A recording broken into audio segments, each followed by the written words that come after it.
Hai,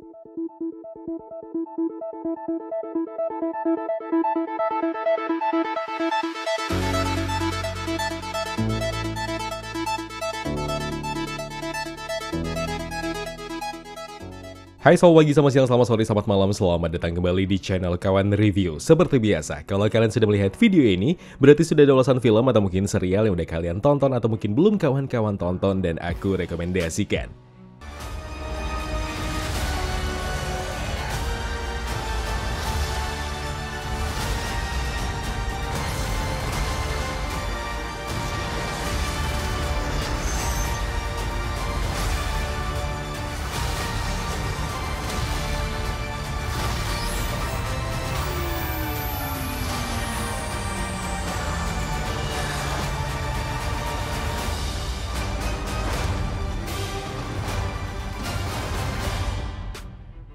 MCU sekarang bukanlah MCU yang kemarin. Ya nggak sedikit fans menilai setelah Avengers Endgame, film-film atau serial MCU yang sekarang tuh ibarat DLC-nya sebuah game. Atau sederhananya konten tambahan biar si pemain tetap setia tongkrongin cerita pelengkap si game tersebut. Ya, seperti itulah.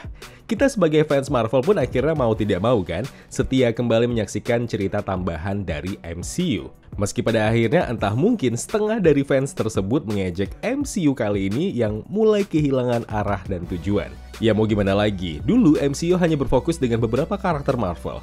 Gak seperti yang sekarang, hampir diborong semua tokoh karakter komik Marvel. Terlebih Marvel Fox sudah diakuisisi kan oleh Disney, Marvelnya Sony pun udah mulai luluh untuk bekerja bareng dengan Disney.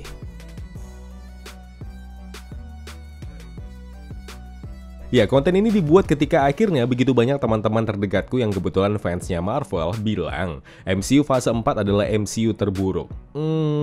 Ya gimana ya, pengen gampol mereka sih sebenarnya. Masa WandaVision, Loki, mereka tidak menganggap itu keren? Wah, Shang-Chi itu bagus. Atau beberapa cerita yang diangkat terlebih tentang Another Universe pun oke loh.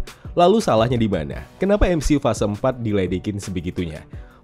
Wah, si Bambang ini fans fanatik kali nih. Ya nggak juga sih, Wak. Ini bermain logika aja. Nah, di fase 4 ini adalah fase MCU yang cukup menguras otak karena pelan-pelan fans MCU mulai senang dengan namanya teori liar.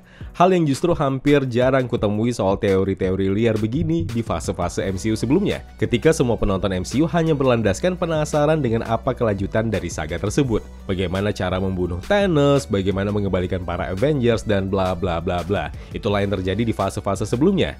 Dan terlebih, fokus tokoh utamanya masih bisa dihitung dengan jari. Berbeda halnya dengan MCU fase 4 kali ini. Sebut saja dalam satu serial MCU, ada beberapa tokoh karakter yang muncul, yang mana kehadiran mereka tidak sebatas pelengkap atau cameo doang. Atau tokoh-tokoh kecil di beberapa film-film MCU dan fase-fase lalu, tiba-tiba karakternya dikembangkan lagi di fase ini.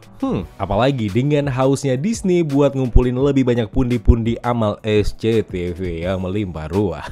Karakter-karakter minor Marvel malah dibuatkan debut serialnya. Misalnya aja kayak Agatha Harkness yang kemarin muncul di WandaVision dan Echo yang kemarin muncul di serial Hawkeye. Ini baru contoh awal ya. Karakter-karakter Marvel lain ya tinggal menunggu waktu. Nah, hal-hal tersebutlah dengan seabrek wajah-wajah baru superhero dan villainnya MCU yang mungkin bikin setengah dari total fans yang tersebar di seluruh dunia ini mulai sedikit sulit mencerna jalan ceritanya. Konsep yang dibuat, multiverse yang berjelimet, timeline yang maju mundur, ya itu yang membuat otak kalian agak wow berat sekali. Ya, suka atau tidak, sebenarnya hal begini bukan sesuatu yang baru buat seluruh alur cerita komik Marvel. Dan mau tidak mau kan, Disney dan MCU harus mulai ambil langkah berani untuk suguhan yang berbeda, tapi tetap mengikuti pakem alur cerita origin komiknya, meski dengan improvisasi di sana-sini. Dan belum lagi, setelah berakhirnya karakter Iron Man, Captain America, Black Widow, Black Panther, ditambah lagi Drax dan juga Thor yang dikabarkan kontraknya berakhir di film Love and Thunder, ya mau gak mau MCU harus berbenah. Meregenerasi lah intinya. Masa kontrak dan masa pakai karakter-karakter tadi memang harus dihentikan satu persatu. Dan karakter-karakter baru yang memang harus bersedia menggantikan mereka semua. Jadi Disney dan MCU memang memaksa fans nih, atau penikmat Marvel buat instan beradaptasi dengan gebrakan ini semua.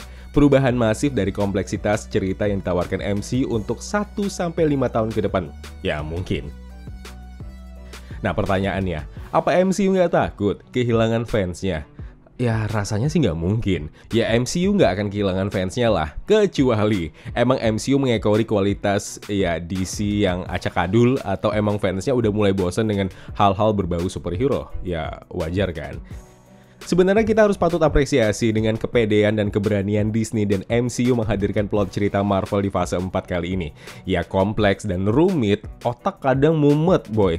Kenapa bisa begini, kenapa bisa begitu, dengan segudang pertanyaan yang nggak kelar-kelar. Ya kadang ada betulnya juga sih kata netizen. Ya udahlah, nggak usah pala kali dipusingkan soal begini. Ya kalau berkenan nonton ya tontonlah, duduk manis sambil rebahan mungkin nontonnya. Yang nggak usah dipikirin dengan begitu kerasnya soal teori-teori liarmu. Ya, just enjoy it. Cuma ya biji mana bang, udah jadi kebiasaan baru lah untuk penikmat MCU sekarang. Dan tentunya ini pun jadi sumber AdSense buat konten kreator ya kayak kami-kami ini. Oke, pertanyaan terakhir deh. Apakah MCU bisa mengembalikan euforia penikmatnya seperti di fase-fase sebelumnya? Ya bisa kali, tapi mungkin untuk pendapat hematku, ini terjadi setelah semua tokoh-tokoh superhero atau villain baru ini sudah dimunculkan semua. Entahkah itu yang Avengers, Fantastic Four, Thunderbolts kah, Illuminati kah, dan lain-lain pun akhirnya rampung dan bertemu di satu konflik cerita yang sama. Ya kayak halnya para Avengers terbentuklah dan semua tokoh bergabung dengan misi besar mengalahkan Thanos dalam event Infinity War dan berakhir di Avengers Endgame. Ya aku setuju sih, MCU fase 4 emang terlihat kehilangan arah. Ya bukan kehilangan jati diri sih. Ya mau gimana sih, seperti usia, MCU pun begitu, harus beranjak dewasa. Ya kita tunggu aja lah, bentar lagi kan Baginda Kevin Feige bakal mengumumkan saga dan fase baru dalam waktu terdekat untuk Marvel Cinematic Universe. Kira-kira menurut kalian dari semua serial dan film yang udah tayang, apa yang paling bagus, dan upcoming series dan juga film yang akan segera dirilis, apa yang paling kalian nantikan? Boleh share di kolom komentar. Making the MCU more immersive than ever. There's a lot of new content coming from Marvel Studios, so let's get started. Ya mau gimana pun MCU berubah, mau jadi lebih dewasa, mau lebih berjelimet, mau lebih dark lah, ya MCU akan tetap jadi nomor satu di hati. Ya kecuali emang DC berani ngambil hal yang berbeda, menyuguhkan sesuatu yang lebih menarik dan bisa mengalahkan Marvel Cinematic Universe yang kita cintai ini. Ya kawan-kawan, terima kasih telah menonton video Spotlight ini. Jangan lupa klik tombol like-nya kalau kalian suka, klik tombol dislike kalau tidak suka. Klik juga tombol subscribe dan bel notifikasinya biar nggak ketinggalan review film terupdate lainnya. Kalau gitu aku Zain pamit undur diri. Terima kasih, jaga kesehatan, tetap positif, dan jangan lupa bahagia.